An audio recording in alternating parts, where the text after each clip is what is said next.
Okay, so hi, spoilers. I know I've taken so long to get this out that the fucking digital release has already come and gone, but still, just in case you somehow haven't seen the movie yet, go do that first and then come here, okay?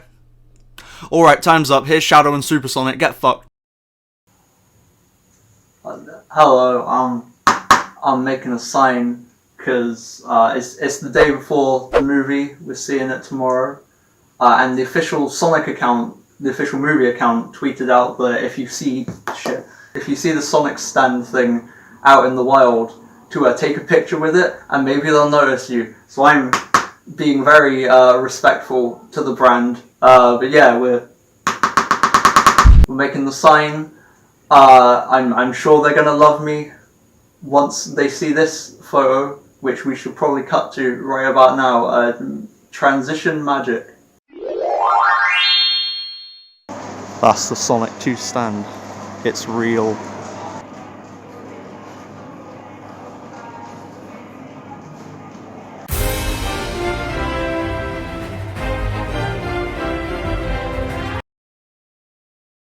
Sonic the Hedgehog 2 is the direct sequel to 2020's smash hit Sonic the Hedgehog, and oh boy am I loving the creativity in those names. I've been covering this movie pretty closely since the first trailer last year, giving it a section in my video about Sonic in general in 2022, then 2 whole videos dedicated to predicting the entire thing, which, you know, not to brag or anything, but I was pretty damn on point. I mean, I even guessed exactly how the Chaos Emeralds would show up.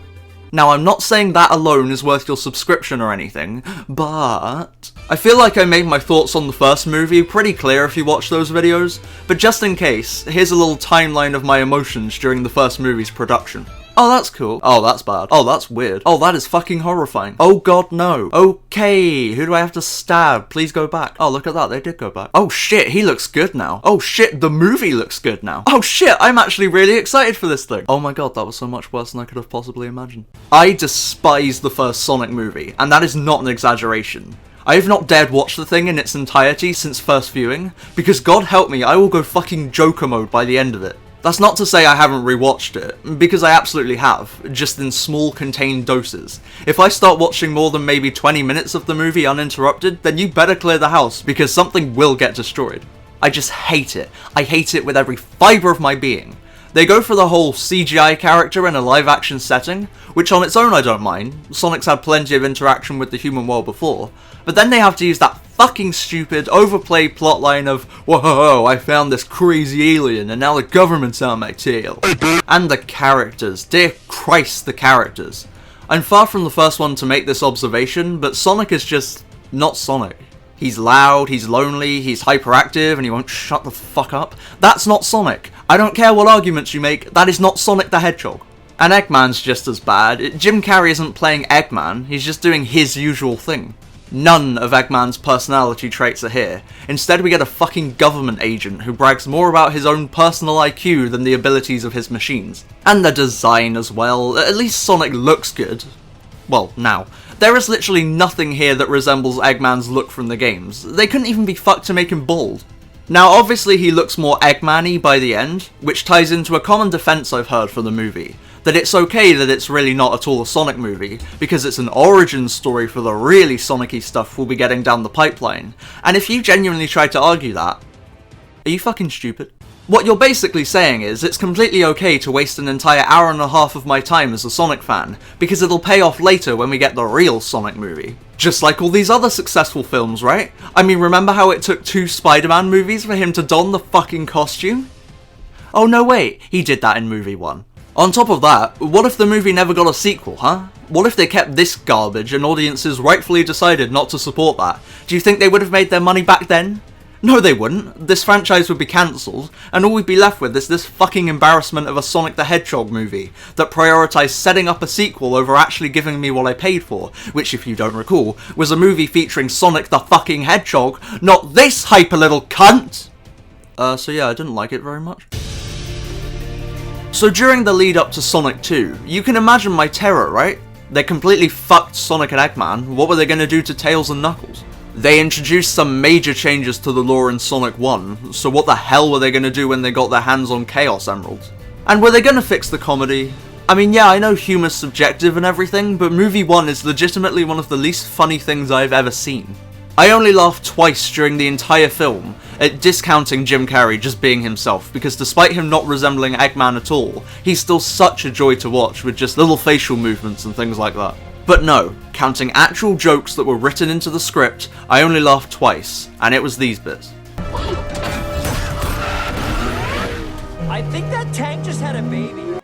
I was spitting out formulas while you were still spitting up formula. I was breastfed, actually. Nice.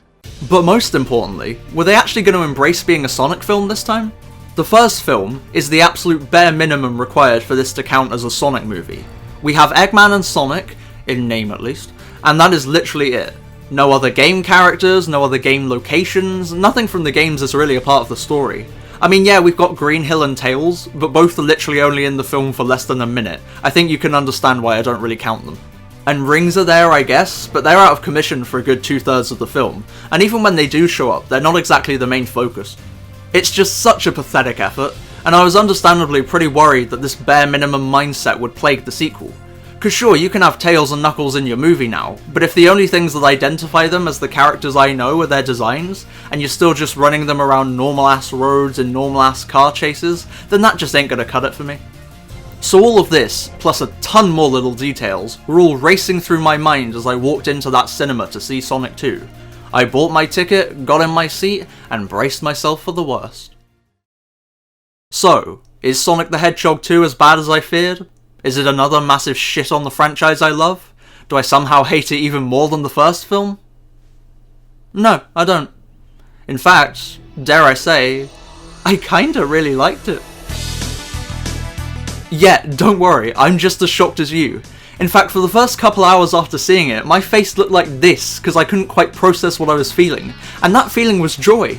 It's got a lot of problems, and a lot of ideas that on their own I absolutely fucking despise, but when they're all put together, man, this film is fun. This film is really fun. I actually enjoyed the Sonic movie sequel. If you couldn't tell from this video's length, I have a lot to say. This time around there's a lot more mixed emotions than movie 1. So let's not waste any more time and get into what I'd argue is the most important part of any film, the characters. Specifically newcomers Tails and Knuckles.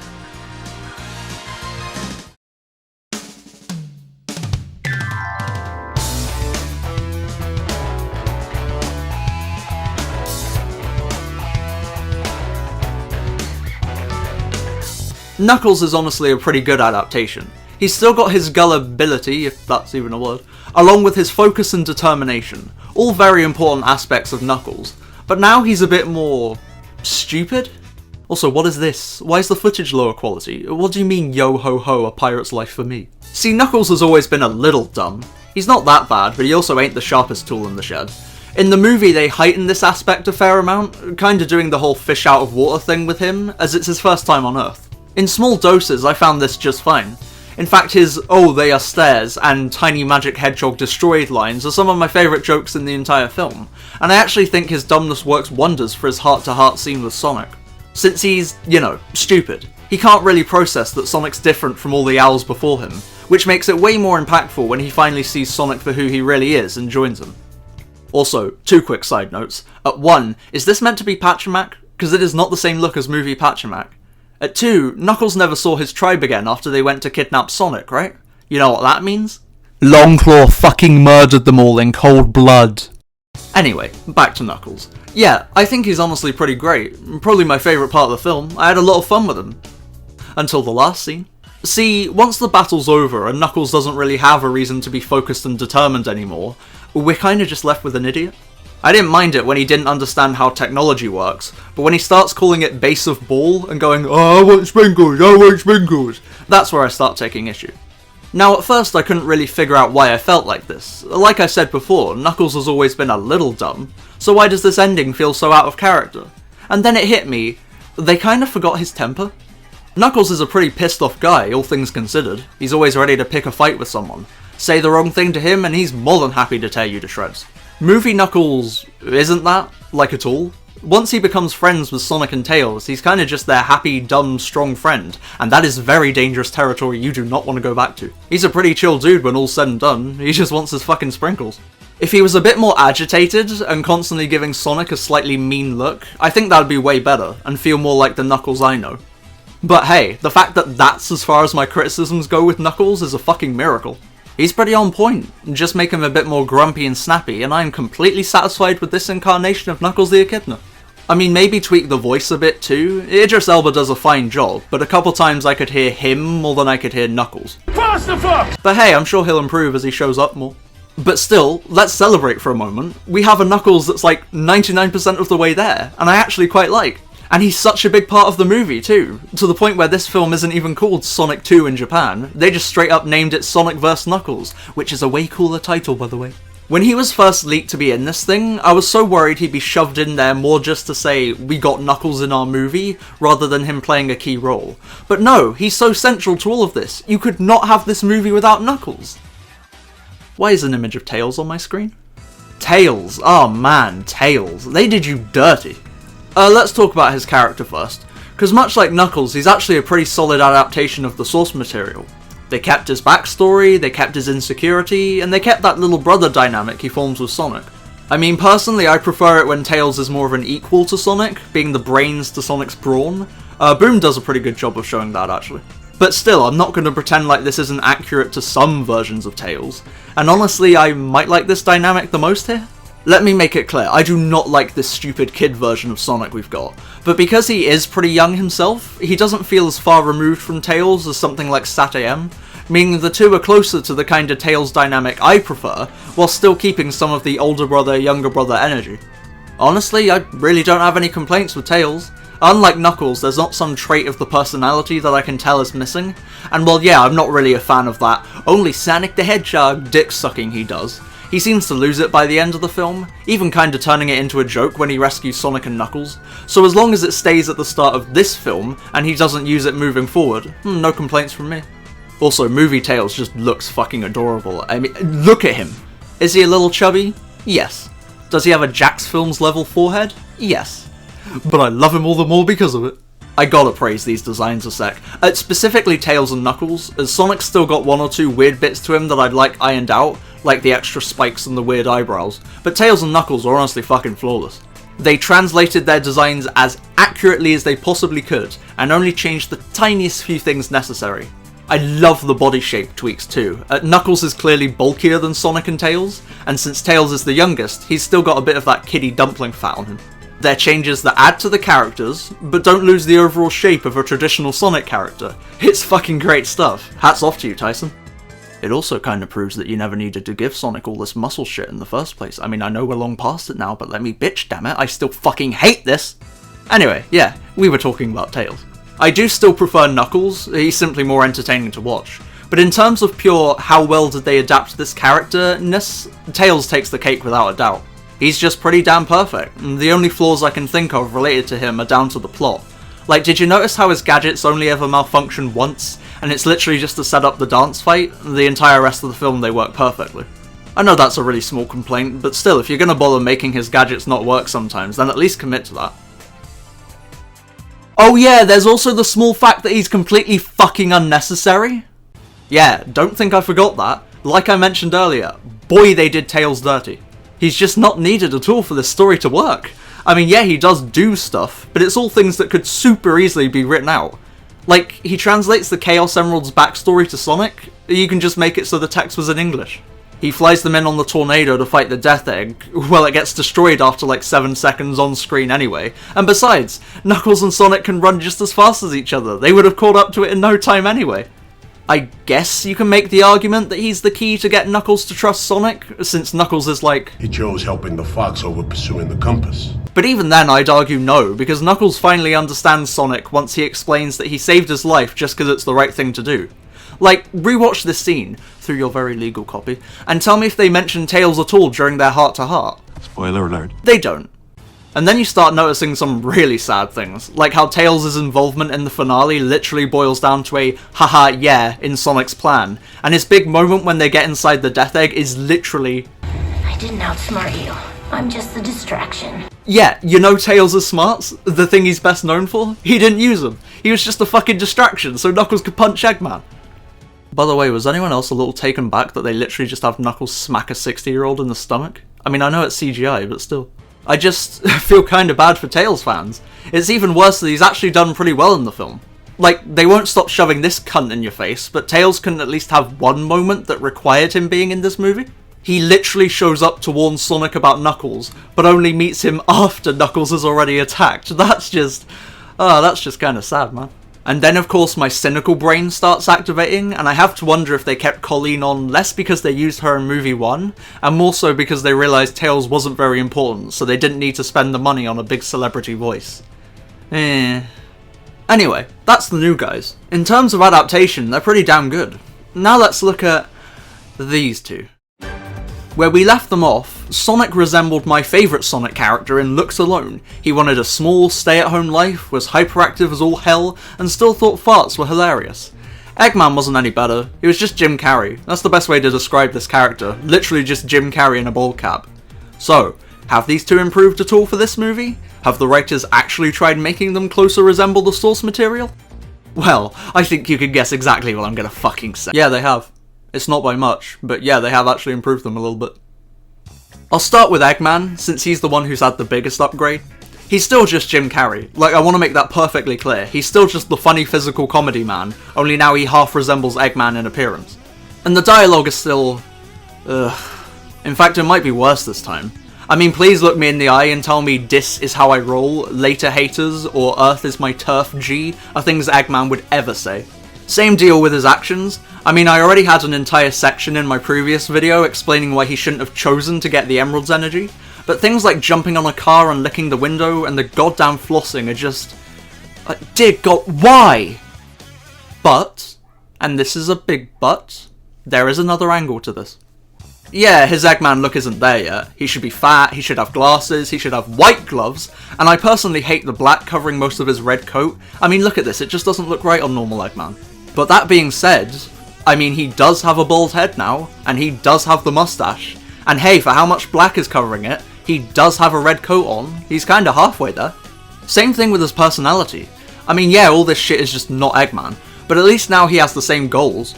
Before, his grand plan was just improve machines. But now, fuck it. He's getting ultimate power and using it to eradicate everyone he views as below him. And shit, that is Eggman.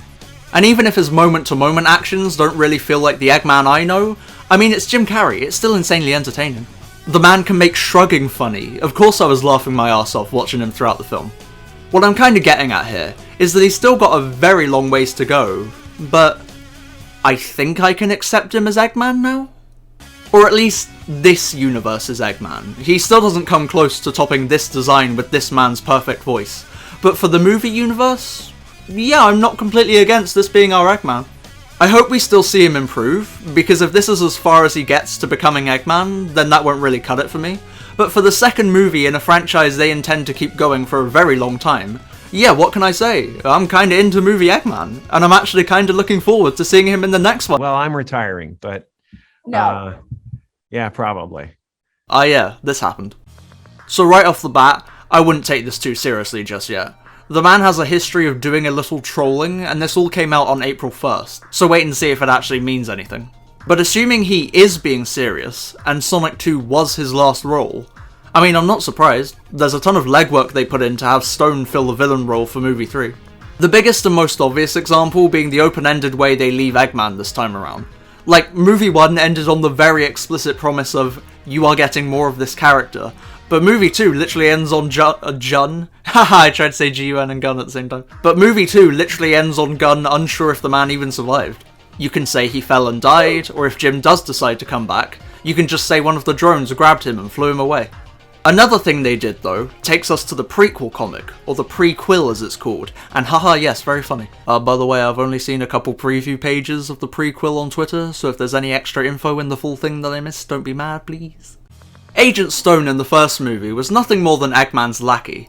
He didn't really exhibit, well, any traits, aside from being very loyal to Eggman, and occasionally being a little snarky to the people Eggman was mocking. Movie 2 Stone, and especially Pre-Quill Stone, give him way more character and make him just as villainous as Eggman. That coffee shop he owns, the funny Easter egg one, yeah, he doesn't actually own it, he took the thing over, slowly killing off his fellow employees one by one. See, turns out Eggman left him his manifesto, and basically gave Stone all the tools he needed to take Eggman's place. And that's only doubled down on in the movie. He's a complete dick to Wade, he's more than happy to pilot Eggman's death machine, and hey, the post-credit scene shows he's even cool with going undercover in the goddamn government. The semantic fucker in me is questioning how he got down from the cockpit without dying, but hey, that's a nitpick. Point is, they took the comic relief lackey and made a genuine effort to turn him into a replacement if and when Jim Carrey doesn't want to do these anymore. Ironically, he's Paramount's contingency plan too. I mean, Jim's made it clear in the past that he doesn't really care for sequels, so they must have seen that and put all this in place just in case. I mean, personally, I don't know how you could do Shadow without Eggman's involvement in that story, but hey, if Jim's serious, then I guess we'll just have to wait and see. Also, I gotta complain a sec. How in the balls does Stone have a logo based off Eggman's new look ready to go? The guy got back on Earth like 15 minutes ago. No way he whipped this up and programmed it into all the holograms and shit in that short of time. Anyway, yeah, Stone addendum aside, that's my take on Tails, Knuckles and Eggman in this thing. As for the other humans, I really don't have much to say. They're not adapting classic characters I care about, so I have no complaints there, but then they're also really not that interesting anyway.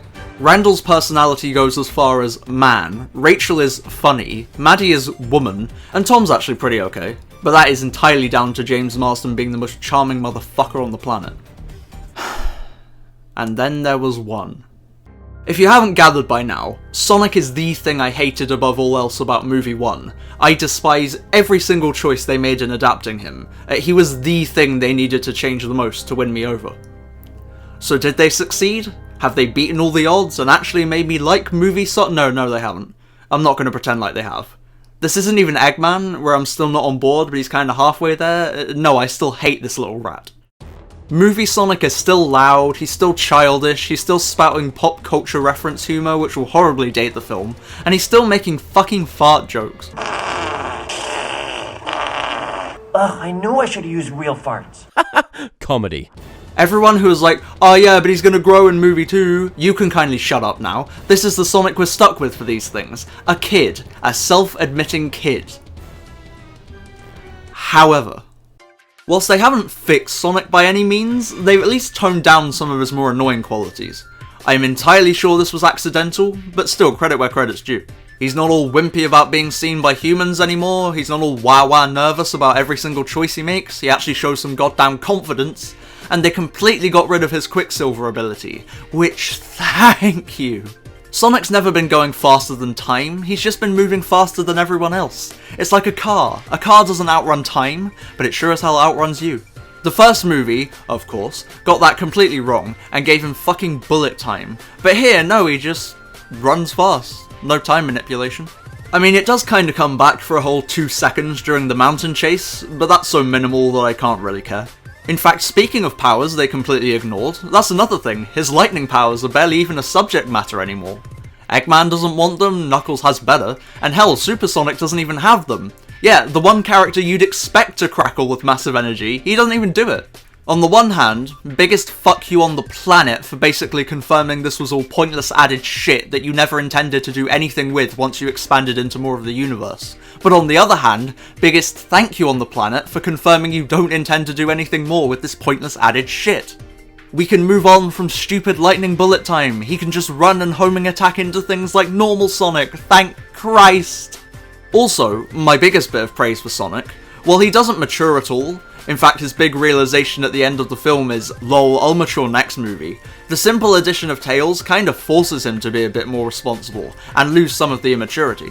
Movie 1, Sonic would have been all nervous right alongside Tails, but here, because they wanted that older brother dynamic, they had to write Sonic a bit more responsibly, so the dynamic would even work. God bless you, Tails. You may have been completely unnecessary, but you also saved us from the single worst interpretation of Sonic I have ever seen. I mean, he's still dogshit, but now he's ever so slightly improved dogshit, so hey, we take those W's where we can, yo. So that's all the characters, and my stupidly in-depth thoughts on them. Are we done now?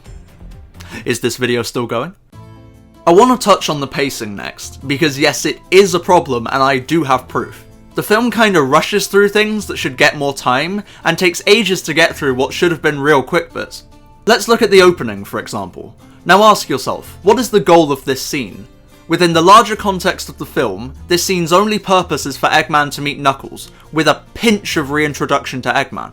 If I was writing, I'd keep in some of this chess stuff, maybe have Eggman rant to himself about being stuck here and how it's all Sonic's fault, and then just cut to nighttime and have Knuckles show up. That accomplishes everything they wanted, and would probably take about 2 minutes. But no, instead we get a whole Rube Goldberg contraption opening credits, then this chess stuff, then this entire machine activation, then the beam leaving the planet, then these randos showing up, then Eggman fighting them off one by one, then Eggman running slow-mo for the portal, then Knuckles showing up and interacting with Eggman. That's an entire 5-minute scene, believe me I counted, all with the ultimate goal of this. Where did you get that? From a little blue menace on the planet called Earth. I'd be happy to show you the way. Bruh. It's just like, why did you do all this? At first I thought these guys were the cut lizard warriors from movie 1, which almost would have justified this segment, because that's actually pretty cool reusing cut content like that. But no, they're not. We've seen the lizards again in the Pre-Quill, and these guys ain't the same. No tails, different weaponry, different design. Like, who the fuck are these people? This guy snaps his weapon into two. These are Star Wars fuckers. What are Star Wars fuckers doing in my Sonic movie?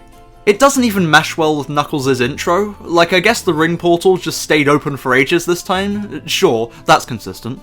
But then what? Was Knuckles allied with these guys? Was he waiting for them to get taken out? Could he just not be bothered to pick up the pace and come help them? It's all just pointless. None of this stuff goes anywhere, and unless they get a Paramount Plus spin-off show too, they weren't necessary for getting Knuckles to meet Eggman. We learn later on that he's been damn determined to find Sonic for a while now, so you could literally just have him ring portal to the Mushroom Planet as one of many planets he's checking for Sonic. He finds Eggman, the scene plays out pretty much the same as normal, bing bang, on with the movie. But no, instead we get Star Wars for a few minutes. Also, I'd just like to point out that we never actually see Knuckles throw a ring throughout the entire movie, which I imagine was done because how the fuck would this man hold one of these tiny little things with those massive boxer gloves? So I guess they just elected not to even try answering that question, which, did you think no one would notice, Jeff? Anyway, yeah, the clunky pacing. This kinda pointless added shit is what makes up most of the problem as far as I can tell. Like, do we really need to see Eggman messing with his own personal audio channels? That time could have been spent having him talk to Tom more. You could still show us all the crazy shit he can do now, just in a way that doesn't completely halt the film for a joke. And that same logic persists to the dance fight. Like, I get it, you want a bonding moment for Sonic and Tails, and the scene does that fine enough, but again, it completely halts the film in order for them to bond. Could have just had their friendship naturally progress through a bunch of little moments throughout the film. Like when he crashes the car and tells Sonic to trust him. That's a growing moment, and it doesn't pause the entire film so the moment can happen. It's not like anything from this dance scene comes back into play later either. It's just here because non-specific Sonic and Tails bonding scene was written into the script. Plus, the entire fight is all a little redundant, because might I remind you what Sonic the Hedgehog is? Sonic, he's the fastest thing alive. He's the fastest thing alive. He's the fastest thing alive. Just run up to this guy and snatch the map, you fucking idiot. I think the editing doesn't help with this bad pacing. It's particularly shifty early on. Like here, the opening shot of the movie, the Mushroom Planet. You get a whole 15 frames until the text comes on screen. 15 fucking frames. At that point, you might as well not even have this shot, since you're just going to cover it in text after less than a second of screen time. Speaking of that text, it just kind of goes away after its first 2 uses. The Mushroom Planet, Seattle, then, oh no, it's gone, we're not using it anymore, okay. It again raises the question of, why was this even included in the first place, if you're not going to commit? And this bit, dear god, what happened here with this bit? It looks like it was edited by a fucking trailer company. Also here, with Eggman's scream. Tell me, have you heard this scream before? That plus all the weird moments that get way too much focus, when other stuff kinda needed more time, it all gives off a feeling of being kinda rushed. And that's because it was.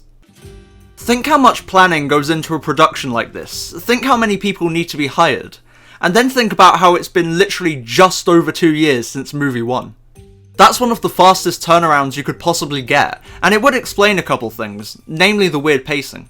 The first movie, for as dogshit as it was paced pretty well. Everything got just about the right amount of focus, and the only bit I can think of that went by too quickly was the opening, but other than that it was pretty solidly paced. Paramount got the Sonic movie rights in October 2017, and the film began shooting in October 2018. That gave the writers pretty much a year to put this story together, maybe take away 2 months for pre-production. Compare that to Sonic 2. It was confirmed we'd be getting a sequel right at the end of May 2020, which is presumably when the writing properly kicked into gear. A few months later, in March 2021, the film begins shooting. Now let's take off roughly 2 months for pre-production, and that leaves us with 8 months for the script to come together. Now a 2-month difference doesn't seem like much, but, well, the results speak for themselves. If you can get an entire movie's worth of sets built in 2 months, then you can make some pretty major script revisions in 2 months. I've seen some people say that the reason this film feels more clunky compared to movie 1 is because they're juggling way more Sonic-y stuff now, and boy, that is simply untrue. 1, that is a very dangerous message to send, because if Paramount takes it on board, then they'll go and make Sonic 3 way more restricted and more like Sonic 1, and Lord help me, I don't think I could survive another Sonic 1. And 2, sorry, what the fuck is that logic? Oh, it was the fact I was also writing for Tails that forced me to halt the story for a dance sequence. Like, no, the game stuff isn't some magical curse against good writing, they just had less time to put this script together, and it came out sloppier as a result. If only I had some example of the sloppier writing that had nothing to do with the video game stuff. Oh, wait a second! So this wedding subplot, easily the thing getting dogged on the most. I have to say it didn't actually bother me too much on first viewing, but upon rewatch, yeah. It's just got every single problem that these filler bits have. Namely, it doesn't fucking go anywhere! None of this is at all relevant to the rest of the film. Sonic and Tails get captured, but then they get rescued 5 minutes later, so who cares? Tails is knocked out cold, but then he wakes up just fine once Maddie says Sonic. Rachel is angry, which yeah, sure, makes sense, but then she never shows up again after this scene. So why? And this stuff with Randall just goes on and on. Like, okay, sure, the wedding was a scam, and Sonic and Tails are captured. Cool, end scene. But then Maddie and Rachel go rescue them. Fine, sure, whatever, go find them and end the scene. But then Rachel goes back to Randall to give him a piece of her mind. Fine, have your funny go-kart riding bit, but then please end scene. But then no, Rachel and Olive Garden have a Western-style standoff with lots of funnies. Please end the scene. But fucking no, we have to have a big emotional, oh I actually did love you, between two characters who have a grand total of 10 fucking minutes screen time. End the fucking scene. And then it does actually end, and the movie becomes more fun to watch when we refocus on the animal characters. Wow, who would have guessed? It's just like, man, who decided on this? It would have been fine if all of this actually went somewhere, but it doesn't. This shot of Rachel and Randall kissing, this is the very last frame of them in the entire film. They don't even show up for the baseball ending. And, okay, I'm not one for looking too deep into the morals of a hastily made kids movie, but like, this man still knowingly catfished you. Yeah, he feels bad and said sorry, but it's still a pretty shitty message to just have her completely forgive him. Also, again, sorry to be a broken record, but what the fuck does this have to do with the rest of the movie? Why does Sonic and Tails halt the film for a dance fight? Why does Eggman piss around in Audacity? Why do they have this whole epic elongated moment of Sonic running along the water when it doesn't do anything for his character? Would none of this time be better spent on developing your main trio? Rachel and Randall ain't who the finale focuses on, they ain't the emotional core of the film. So why is a whole goddamn 10-minute segment dedicated to their plotline? I like this movie. I actually like it, and I've got no idea why. It's a goddamn mystery. The only thing that carries on from this scene into a later part of the film is G.U.N, and I gotta ask, since I've seen no one else bring this up, why are G.U.N actually in this movie? They don't do anything. I mean, yeah, they capture Sonic and Tails, but look what lasting effects that has. And then sure, they show up to confront Eggman, but that's as far as it goes. They don't help out at all in the final battle, and in fact after this shot of them retreating, we don't even see them again until the post-credit scene. I just don't get it. I mean, yeah, Tails doesn't need to be in the film either, but he's Tails. It wouldn't feel right if Tails wasn't in a Sonic 2. G.U.N, I mean, I like G.U.N, but we don't need them by any means. So it just begs the question, why were they included? I'd write this off as another victim of less time to script the thing. It's very obvious they decided Shadow would be the post-credits character very early on, and then they just reverse-engineered G.U.N into the movie to kinda justify it. Very sloppy, you guys. Try harder next time. Also, I just want to rant about these post-credit scenes for a quick little second, because I personally really hate the way they go about making them. It's painfully obvious their mindset for both of these moments. They just went, okay, find a way to show the teaser character, it doesn't matter how or why they're shown, just show them so we can guarantee some ticket sales next time. Case in point, why does Shadow's capsule raise up and activate? There's no one around, and no one did it remotely, they just wanted to show Shadow, so fuck it, he wakes up for no reason. Couldn't just have the characters talk about Project Shadow from 50 years ago. No, gotta show him. Who cares if you have to retroactively fit it into the plot you come up with for 3?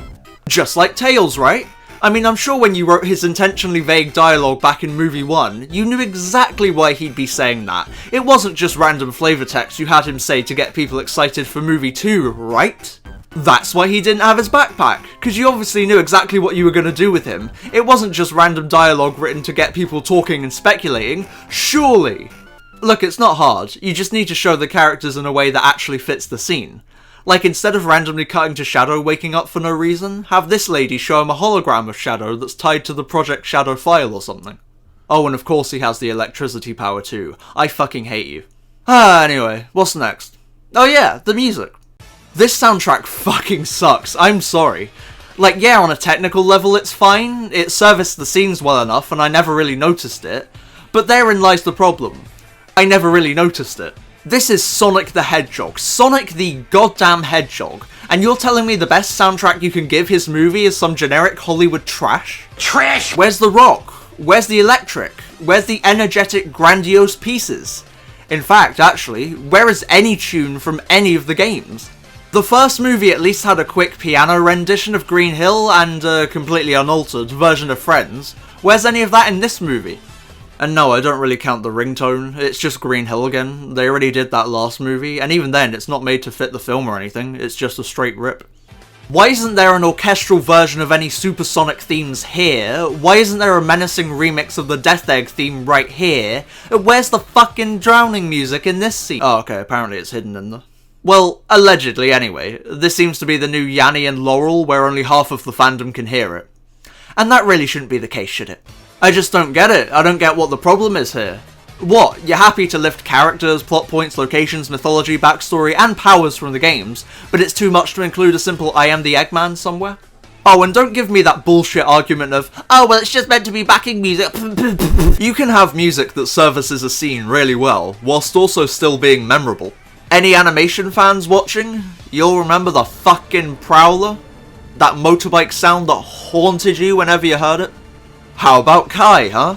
Yeah, it was just a remix of I'm So Sorry, but I can guarantee you've never forgotten that goddamn da da da da da da da da da da da da da da. Or hey, here's a pretty obscure one for you. How about any Star Wars track in existence? All memorable, while still working really well as backing to the visuals. And Paramount knows what gold they're sitting on, they're not idiots. Why do you think they made that entire Emerald Hill remix and used it in a bunch of marketing, and then didn't use it in the actual film? Why? There's a whole one bit of music from this film that I remember, and it's really nothing special.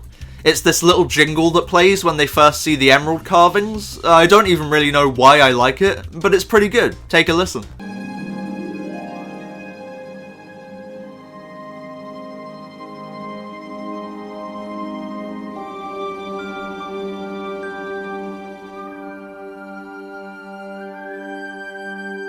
That's it. That's the only bit of music I like in this film. Also, what's with all the licensed songs? They're not a replacement for using Sonic music if that's what you're trying to do. And I mean, I like a lot of these tunes on their own, but saying that you unironically have Hot Stepper, Tricky, and Uptown Funk in your 2022 Sonic movie, it's really bordering on Gangsta's Paradise levels of memery. And the credit tune sucks too, or at least for this franchise. Stars in the Sky is fine on its own, but this does not fit Sonic to any degree.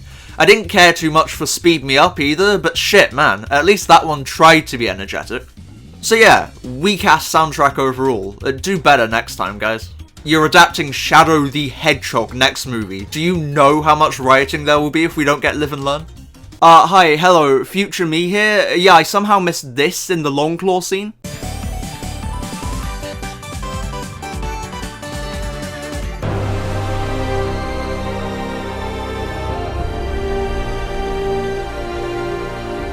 That's good shit. That's really good. More of that, please. Anyway, on the complete flip side of lacking music, we've got the visuals, baby! The goddamn visuals! This ain't Scorsese levels of filmmaking or anything, and I do think some prominent community members overhyped the cinematography just a tad, but there's still some great stuff in here. Knuckles' silhouette walking up to Eggman was cool, this running on water bit that everyone soy-faced over for a little while was admittedly really fun, Labyrinth Zone looked honest to god amazing, really great translation there. The tornado looked nice and faithful. I particularly like this one shot where the Death Egg's obscured by clouds. And okay, as much as I'm a cynical asshole about these movies, the little kid in me smiled like a motherfucker seeing Sonic, Tails and Knuckles all pose like that. You got me with the heroes moment, okay? You got me. And Super Sonic was great too, of course. He was menacing and badass, all at the same time. This bit where he effortlessly holds back the Death Egg's arm is an immediately iconic shot. And hold the phone, is that an 06 reference? Is his finishing move a goddamn 06 reference? Because let me tell you, you've just won back all the brownie points if you put a motherfucking 06 reference in your movie. It's still really weird that he doesn't have the sparkling energy like normal Sonic, especially since he does during the credits. But still, seeing that iconic fiery aura look on the big screen really did put a smile on my face. Hang on, what actually is the electricity stuff then? Is it chaos energy? Eggman gets it when he absorbs the Master Emerald, so I guess the implication is it's Chaos Energy? But then it can't be Chaos Energy, because Sonic and Knuckles already have those powers, without ever interacting with any of the Emeralds. And shit, when Sonic absorbs all 7, he actually loses the electricity. So what the fuck is it, Paramount? Also, getting back to Super Sonic quickly, I have a couple things to say about him specifically. So, like I already mentioned, he's seriously badass in this scene. But do you know why? It's because he doesn't open his fucking mouth for most of the confrontation, and when he does, it's just to say really intimidating shit. No haha Winter Soldier here, just... Stay down. Final warning. I mean, yeah, he does get goofy again once Eggman's defeated, but that's after the battle. I'm okay with some lightheartedness then. I will say though, it's kinda weird that he just lets Eggman fall to his potential death. Sonic, you're meant to be a hero, maybe go and grab him before he... Shit, maybe Knuckles did have a point. Sonic, you just let that man die. Are we not going to talk about... Whoa! Bring it in, bud. It's good to be back in blue. Oh, okay, I guess we'll just forget that Sonic's a cold-blooded killer now, alright. Runs in the family, huh? So this bit. I'm in two minds about this bit. On the one hand, that's an insanely cool Fleetway Easter egg. I was legitimately pogging when I first saw that. But on the other hand... Please don't tease me with the coolest version of Super Sonic if you're not going to go through with it, because I desperately want to see Fleetway Super Sonic again and it made me a little angry. Also, sorry, could you imagine if someone's last words to you were fucking later haters? So yeah, that's Super Sonic, murder charges aside, he was a really nice surprise, well, okay, maybe not surprise, but still, he was a really cool addition. However, he does not need to be in this movie, I am sorry. The whole themes of the movie are about finding new family and what it takes to be a leader and things like that, and this ending is themed around none of that. That newfound family? Well, they're stuck watching. Those leadership skills he learned? Well, they aren't really needed here because it's solo mission time. He's got this one, guys. And do you think any of this is foreshadowed correctly? No, it isn't. Throughout the entire film, all we're told is that the Master Emerald is the ultimate power. That's it. And Sonic doesn't even want it, he's just trying to protect it from the bad guy and the at the time bad guy. So we're already getting subliminally told that it's just a negative thing, since only the villains want to use it, but then that's quadrupled down upon when we see a flashback of the emerald being used exclusively for evil, and then later on when the main villain absorbs it and uses it to cause nothing but chaos. See what I did there? Nowhere in the film are we given any indication that this thing can be used for good, so when it suddenly happens at the end, it just kinda comes out of nowhere.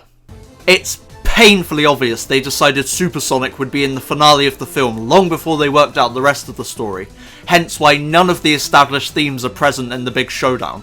Also, why did you even do Super Sonic in movie 2 anyway? If you weren't going to do it in 1, why not save him as the big trilogy ender? Now what have you got to use next time? Super Shadow? No way in hell are we ever seeing Super Shadow on the big screen. If they really wanted a finale that jived with the rest of the plot, it should have been Sonic, Tails and Knuckles all holding the Master Emerald, with Sonic leading them as they focus their hearts and minds, and turn those thoughts into power in order to destroy the Death Egg. Maybe you could have even had them disassemble the thing in the same way it formed. That'd be pretty cool. Have it slowly tear apart into micro chunks. It's like poetry, it rhymes. But instead, nah, we get the Flying Goldman because it's Sonic. We gotta have the Flying Goldman. I mean, we just had a whole movie where we didn't have the Flying Goldman, so you'd think we'd be able to go another movie without the Flying Goldman, but it's Sonic, dude. You can't have a Sonic movie without the Flying Goldman. I am happy he's here, but work him in more naturally next time. Actually tie him into the themes, please. Now, this is the part of the video where I list off a bunch of small CinemaSins-tier nitpicks I have with the movie. Because I mean, it was fun, don't get me wrong, I did like it, but there's a bunch of tiny little things I noticed that really grind my gears. For one, you can just tell they wrote this immediately after the first movie, including all those little funnies that people loved from movie 1. People memed on Olive Garden? Well, he's Olive Garden guy now. Olive Garden guy? People like that latte joke? Ah yes, I knew you'd come back, sir. I never stopped steaming your Austrian goat's milk. In fact, let's just make it his password to activate the entire egg layer. Fuck you.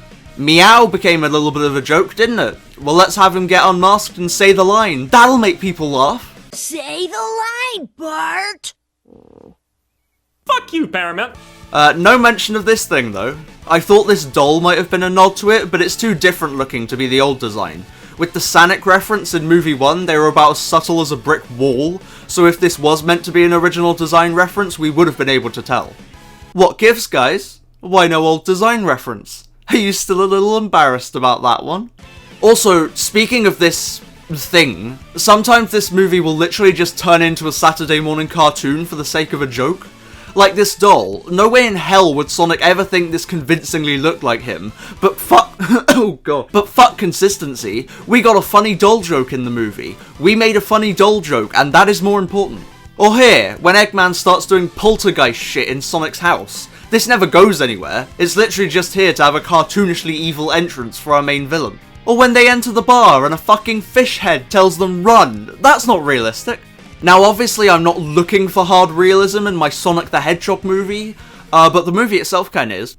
All the rest of the time it's just normal real life, just with a few fantasy elements chucked on top. It doesn't commit enough to this heightened reality tone for it to feel natural, which is a shame honestly, because they're pretty fun moments. Also, going back to that bar a second, what is this movie's obsession with death? Knuckles is gonna kill Sonic, like he actually says you will die, then they both get a focused moment of drowning, then Eggman stomps on Sonic and it's played 100% seriously, then this bar scene happens where we get a nice elongated moment of Sonic and Tails about to be burnt alive. That's gonna terrify some poor kid.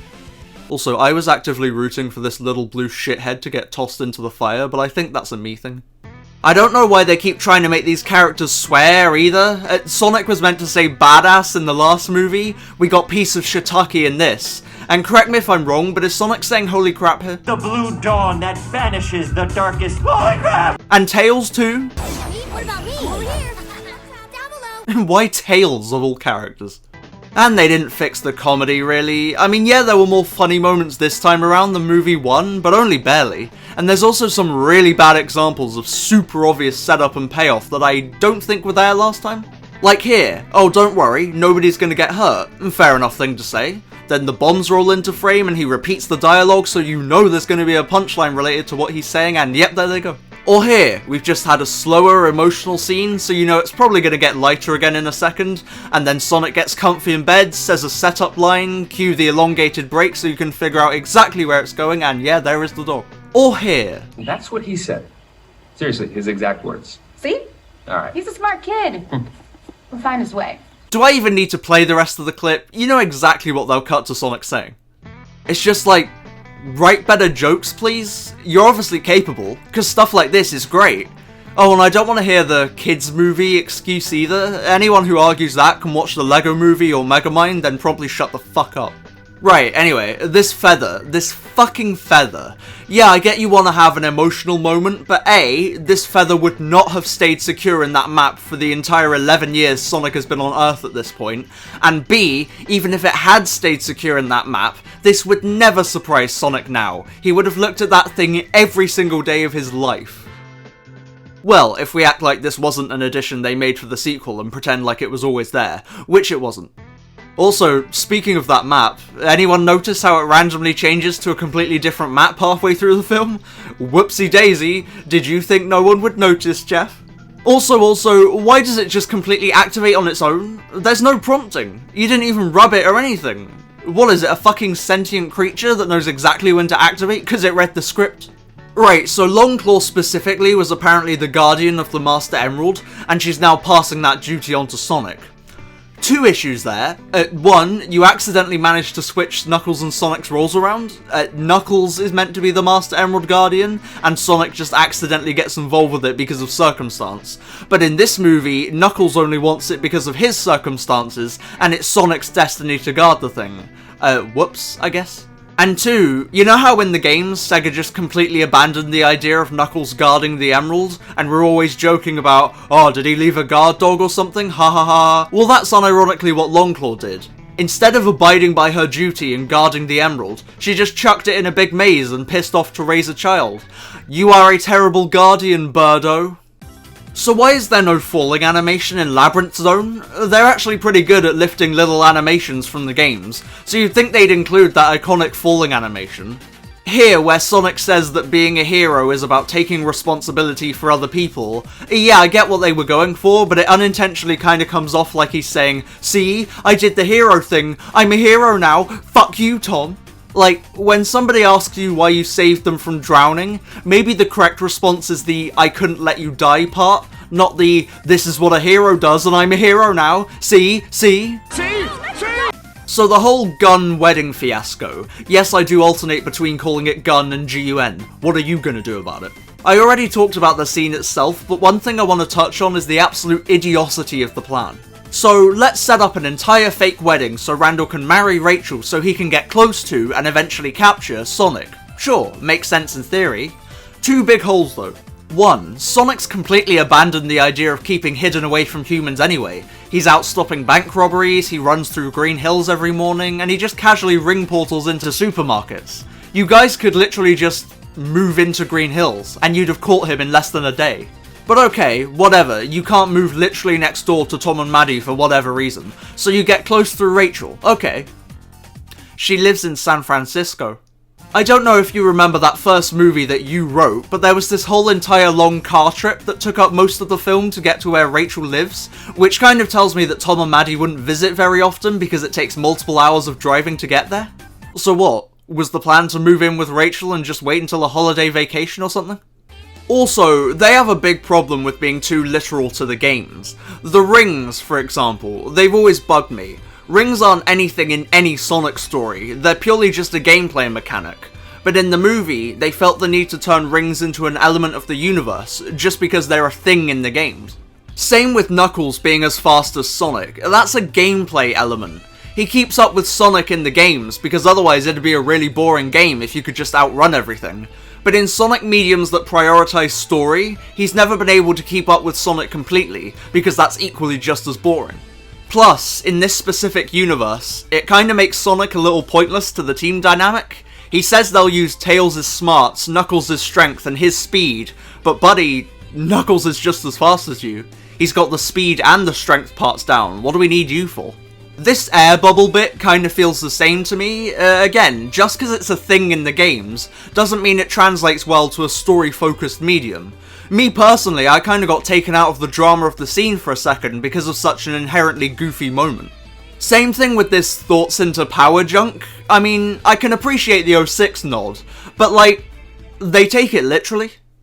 Eggman has a thought, he uses his power to make it a reality. Sonic thinks about chili dogs, wabam, he's got one. And that's not how the Chaos Emeralds work. When they say thoughts into power, it's really meaning emotion. If you feel strongly enough about something, and think a certain way as a byproduct, it results in you gaining power from the emeralds. They're always shown transforming Sonic when emotions are high. That's what thoughts into power means. I mean shit, they basically got it right with the lightning junk. That's emotion based. Use that. Just with the Chaos Emeralds, not with random lightning. Speaking of the Chaos Emeralds, and this really is the most nitpicky we'll get in this entire video, but dear god, this frustrates the fuck out of me.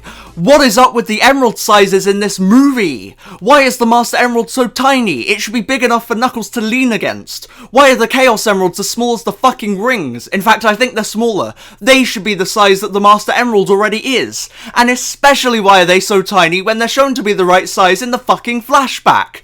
Who is responsible for this? Who decided on this? I just want to talk. Yeah, I just want to fucking talk. Anyway, yeah, fuck the emeralds. And speaking of where they're used, why is the finale set during broad daylight? That's like the least climactic backdrop you could have. The first movie's finale was set at night. Why isn't this one? It would have been so much cooler too. I mean, could you imagine this stuff happening at night? We already have Unleashed's opening as a blueprint of how good Super Sonic can look with a starry night sky backdrop. I do wonder if it was some last minute change though. Knuckles and Sonic's heart-to-heart is set during sunset, so the logical next time of day would be nighttime. That plus these set photos of G.U.N vehicles out during night makes me wonder if they were going to set it during nighttime, but there was some COVID restrictions or something. Shame if so, this finale would have been majorly elevated with a night sky backdrop. Hello, future me again. Yeah, there's some concept art that Jeffrey Foultown released, and wouldn't you know it, all that finale stuff was originally visualized to happen during sunset. Now that's not quite nighttime, but it definitely ain't bright blue daytime either. It's still curious why they changed it. I don't know, maybe it was cheaper or something. Anyway, back to your regularly scheduled me. So what's next? Yeah, fuck these movies' insistence on the main Sonic cast being kids. Why? They're teenagers. That's part of Sonic's core. He's cocky, he's snarky, he talks back, it's all teen shit. Why at the end of the movie are they all one big happy family? Why are Sonic, Tails and Knuckles treated like Tom and Maddie's kids? That's not Sonic. I don't care what arguments you make, that is never what Sonic was designed to be. It's reasons like this that I can't fully get into these movies. You make such good designs for these guys. Why do you continuously try to twist them into situations they don't belong in? And this dad crap. I'm sorry, no emotional resolution to any Sonic thing ever should be Sonic proudly calling someone his dad. That part was actually terrible. Also, I'm a little confused how this movie sets up a Knuckles-centric show. I mean, at the end, he's just chilling with everyone else. So surely when trouble comes knocking in his show, Sonic and Tails would get involved too. And then at that point, you might as well just title it Sonic the Hedgehog 3, because that's what it would be. Speaking of things that irk me about these movies, there's a couple of times they get so close to correctly adapting something from the games, then they fuck it up by a literal one word. Blue Justice, for example. Fuck Blue Justice. He's the Blue Blur. They even say it later in this very movie. Why is his superhero name not just the Blue Blur? Or this fucking bit, where Tails calls Sonic the fastest creature in the galaxy. He's the fastest thing alive! That's such a common phrase in this franchise, why did you not use it? Or Eggman calling Sonic a little blue menace. Like, yeah, that's not out of character, but rat! Little blue rat! There was an entire game that made the rat thing a staple, why has it not been said in these movies? Or, my personal favourite, power bump. No, not fist bump, you fucking idiot. A power bump. A human custom. Now me personally, I've never heard anyone on this planet call it a power bump, and I believe there was an entire game in this franchise that used the phrasing fist bump quite a lot, but no, power bump. I have a deep urge to stab. While we're on the general topic of things I really didn't like, don't worry, I'll get more positive again in a second. There's a couple things in this film that makes movie 1 look way worse than it did before. The badniks, for example. Now I, like most people, thought the drones used in movie 1 were a pretty dreadful excuse for a badnik. Why couldn't this be a moto bug? Why couldn't these be buzz bombers? Why wasn't this the Eggmobile? You know, all that good stuff. So when we saw the first poster released, and it promised we'd be getting actual buzz bombers and the real deal Eggmobile this time, I was pretty curious to see how they'd be integrated into the film, and what the excuse would be for why they didn't show up in movie 1. Turns out there was none. The Buzz Bombers and the Eggmobile, as well as a ton of backup drones, all come from this pre-made satellite that was seemingly sent into space years ago in case of an emergency. So what that means is that Eggman was building game-accurate shit way back even before the events of movie 1. And no explanation is given for these things either, they just show up and you're told to accept them. So I have to ask, why were they not here from the start? Same thing with that jacket. Turns out he did have a halfway Eggman looking jacket just stashed away somewhere. He just didn't wear it during movie 1 because for some fucking retarded reason, we had to build up to him even resembling the game character. Or how about that Death Egg robot, huh? Thought he had an established style of design for his robots, but nope. Nah, he just made the Death Egg actually look like it does in the game, no black and white genericness. So why didn't he design the Buzz Bombers and the Eggmobile the same way? Well, fuck you, that's why. Speaking of the Death Egg for a second, it doesn't look half bad, pretty good actually, but there's one part that really bugs me. Why are the hands hands? Why aren't they spikes, like they are in every single other version? It's not like he ever uses them for something only hands could do, like grabbing Sonic or something. No, they just fling about the entire time, so why aren't they spikes? And why don't the arms extend out either? That's another Death Egg staple. Right here, when he punches down onto the earth. Why was that ever considered anything but the arms extending down? It would have fit so perfectly.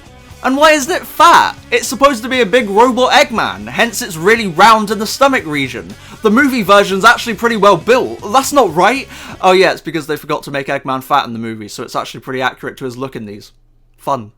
Anyway, negativity out of the way. Here's two bits I unironically really loved. The first bit is this short conversation between Sonic and Eggman. So what's the plan here? You gonna build a big robot house? Get yourself a big robot wife? I'm going to enslave humanity and force them to service my machines. First Green Hills, then the universe, then the multiverse, then who knows? Maybe I'll be enough. I don't know why, it just feels really in character to me. I think it helps that the Death Egg robot looks more Eggman-ish than I'm used to with Jim Carrey. Plus, with that robot voice filter, he actually sounds a little closer to Mike Pollock. And this shrug. It reminds me of the shrug he does in that One Colors cutscene, so I like it. The second bit is a little earlier in the scene. It's when Knuckles charges towards Eggman's finger? Okay, should have still been spikes, but whatever. Anyway, I just like it because Eggman sees Knuckles and immediately feels the need to shout, Die, mosquito! It's entirely down to Jim Carrey just being himself, but I don't care. That caught me off guard and I laughed quite hard. Also, I kinda lied about there being no more negativity, but it's two very quick bits, so just let me have this one, okay? Anyway, 1, why here don't the robots all just shoot their lasers at once and fucking annihilate Team Sonic? And 2, why does Eggman's costume just switch when he absorbs the emerald? Look, one shot it's red, next shot it's black, that's so scuffed. Should there not have been, like, at least a little electricity transition or something? And with that, we have just about reached the end of my thoughts on Sonic the Hedgehog 2. Ha! Psych! I got around to reading the Pre-Quill while writing this, so let me say a couple things about that real quick. Okay, so it's definitely supplementary, you don't need this at all to enjoy the film, which is the way it should be. However, some things are given a touch more explanation, like those Star Wars pricks. Turns out they're scavengers, and they round up whoever you want for the right price. Knuckles was actually working with them to track down Sonic, they just decided to check the Mushroom Planet first, where they promptly got their asses kicked.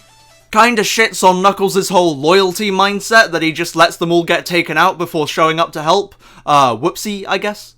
Also, can I just say fuck you, Paramount, for trying to convince me this is Mushroom Hill? It's not, it's an entirely different colour palette and world design. The credits try to reinforce that this is Mushroom Hill too, when it fucking ain't. Try making it look like the game location next time, like you fucking did with Green Hill. Also, hang on, these guys are just fucking Jawas. They scavenge around and collect shit to sell off to the highest bidder. That's what Jawas do. First you steal the throne room weaponry, and then you steal the Jawa's purpose. Stop putting Star Wars in my Sonic movie. Anyway, back to the comic. The art's really nice. I mean, that kinda just comes default with IDW. They've got some great artists on that team. But still, the work doesn't go unappreciated. I especially like seeing Evan Stanley figure out how to make Tails and Knuckles look distinct from the games' look, something she even mentioned on Twitter. Good effort, I think. Toning down the colours and adding a bit of fur reflects the movie's look pretty well.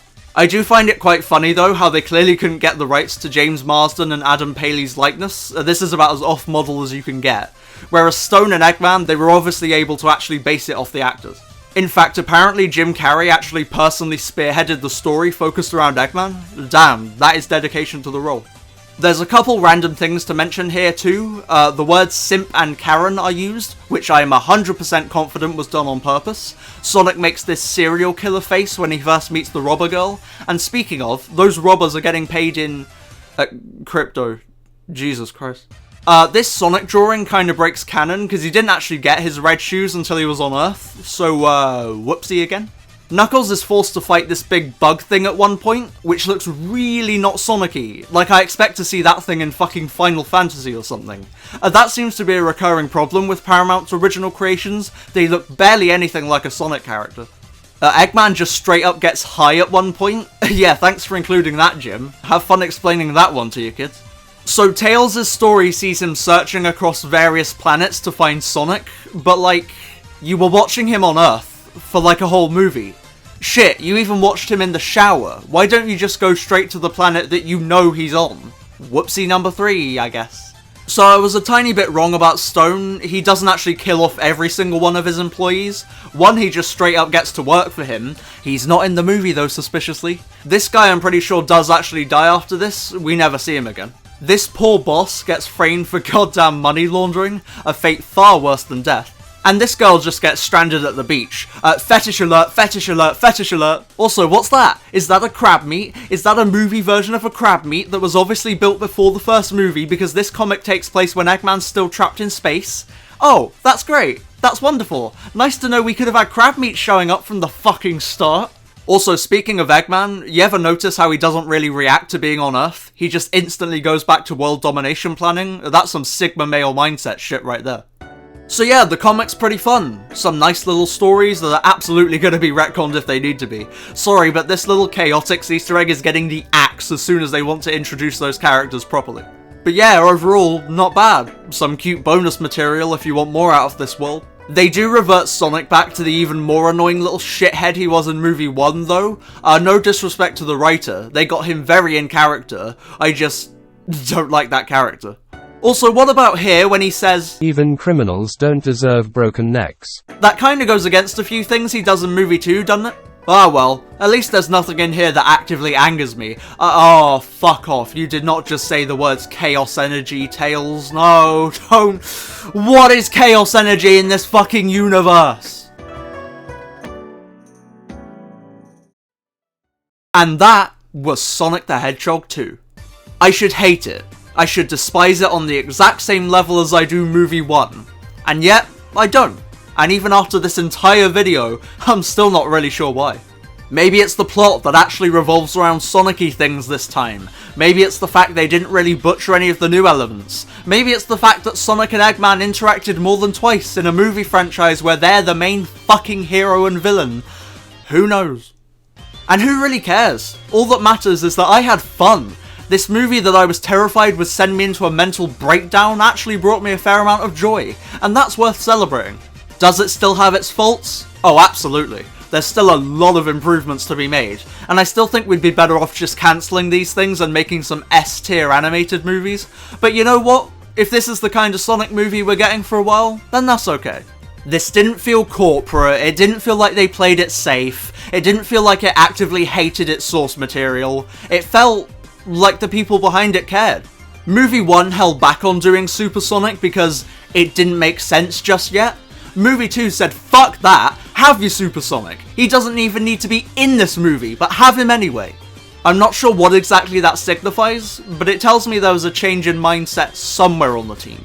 No longer are we ticking off the checkboxes required to make a Sonic movie, we're going all in, with Sonic-y locations, a Sonic-y story, and Sonic-y characters.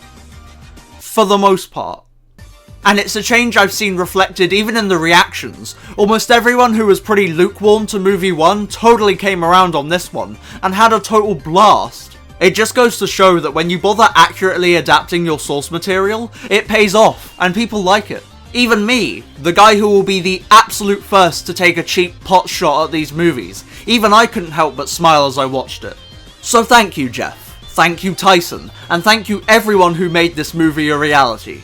You united this fandom in a way it hasn't been for quite some time, and let us all just have one collective moment of togetherness in our enjoyment of this little blue bastard. You did it. You finally managed to gain some momentum with these movies. Now all you gotta do is keep moving forward. And you know, considering what franchise you're adapting, I've got a feeling you might just be able to do that.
Hi, hello, thank you so much for watching if you made it all the way to the end.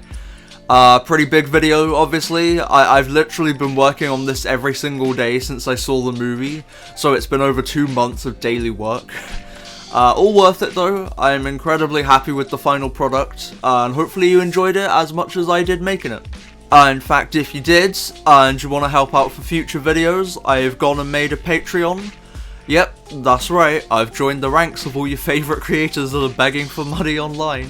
But it would seriously help out though. I've got a £1 tier, or whatever it translates to in your country. That gets your name at the end of every video. And then a £5 tier, that gets your name listed at the end before everyone else's, and in a different font and colour, so that you stand out more and people know you went that extra mile. And then there's also this £1,000 meme tier. Because what's a good YouTuber Patreon without a meme tier, am I right? Don't choose this one. Save your money for something actually worth that amount, please. Also, real quick, just gotta thank a couple people. Free stock footage 4K for one of their videos that I briefly used. Same thing with Gamoi, I think is how you pronounce it. I used a tweaked version of one of their animations for the quick bit about the human characters, so thank you, man. Also, Probe. He made this great lo-fi remix of high-spec Robo-Go that you're hearing right now, along with Typo S, an actual real-life band that made the Go Time music I used in that music video part just now. They don't know I've used it. I tried to get in contact, but they turned off Twitter DMs, and they're owned by one of those big fuck-off music companies, so there's no way I'd ever been able to get in touch through that. But hey, Typo S, if you're watching, I fucking love your stuff, guys. You seem pretty new from what I can tell. You've listed Go Time as your debut song, and it somehow has less than 30k views, which is a sin. So yeah, sorry for using your song, but it was good, and hopefully it got some more eyes onto you guys, who, yeah, please get into contact with me. Also, one more person to thank, and this is the biggest one, the absolute fucking legend herself, Gamer Knuckles. She did all these art pieces that were dotted around the video. They look fucking amazing. I couldn't have asked for better. Especially when you see these dog shit references I sent her. I don't know how she turned them into such good pieces. But yeah, amazing stuff. Please go flood her Twitter with support. She's an awesome up-and-coming artist that absolutely deserves it. Her, Typo S, and everyone else will have some links in the description that you can go click on. Oh god, there's even more stuff in the film that I didn't even get a chance to touch on. Like some more great Jim Carrey moments, Sonic and Knuckles just fucking floating in the air briefly during their temple fight. Sure, whatever. Sonic's hand just straight clipping through Knuckles' hair, and his head clipping through Knuckles' face, and then here in the Supersonic part where it's just that same shot of Eggman, but fucking reversed. Yeah, this film definitely wasn't rushed, guys. And I'm sorry, what is this? Is Sonic just getting tired? What? That's not how that works. That's not how that works, Jeff. Sonic doesn't just get tired. It takes some very extreme circumstances to tire him out, you know. He didn't even tire out for 99% of the Metal Virus arc, in which he had a literal virus coursing through his body and draining his energy for the entire storyline. Jeff Fowler, supposed Sonic superfan, what the fuck? But that's about it. I'm rambling now. You can find me on Twitter and Patreon at NickNockYT. Thank you so much again for watching, and look at this fucking image. It's replicating the classic title screens, right? So why the fuck is it all purple? Those emblem things have always been red, so why the fuck is this purple? Jeff, what are you fucking doing? Jeff, why did you let this be purple? Jeff Fowler, you're supposed to be a superfan, how did you let this get approved, Jeff?